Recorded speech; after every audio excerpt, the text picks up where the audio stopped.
Hey, it's Andy from SmartWP, and today we're going to go over the new features of Elementor Pro 2.9. This includes a new way to edit your themes, global CSS, and much more. So let's hop right in. Now the first thing we want to go over here is to use Elementor 2.9. It's currently in beta, so you're going to have to opt into the Elementor beta, which can be done by going to Elementor, Tools, Version Control, and you can see here you can enable beta tester option, and this will let you update to the new version of Elementor that has these new features.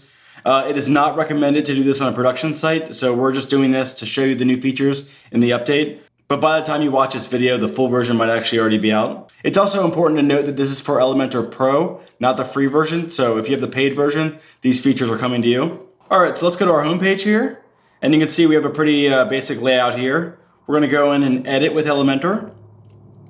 And here is the new option up here. If you use Elementor for your header or footer, you'll actually be able to switch between your pages and edit them. So you can see now I'm editing the header. Now I'm editing my page. And the same goes for the footer.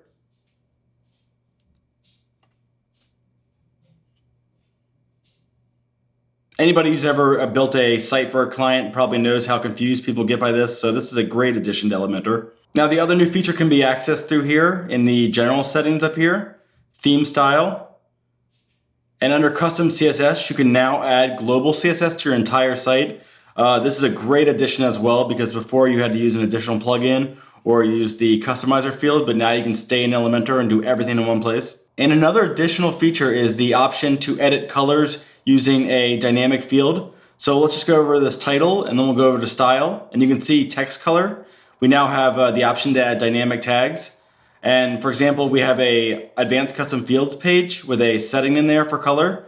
So we're going to select that option, and I have it set to red. So now you can set your colors dynamically through custom fields and things like that, which is also a great addition. Anywhere the color picker is will allow you to do this. And last but not least, you can also add footer, head, aside, and other HTML tags that are designed for SEO. So for example, let's go up here and edit our header, and we'll select the section. And in the HTML tag field, there's a bunch of additional options. So you can see header, footer, main, article, etc. So this is the header, so we probably want to set that to the header.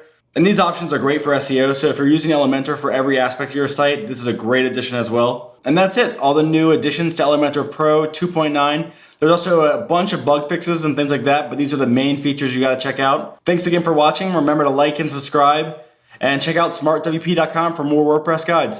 Thanks for watching.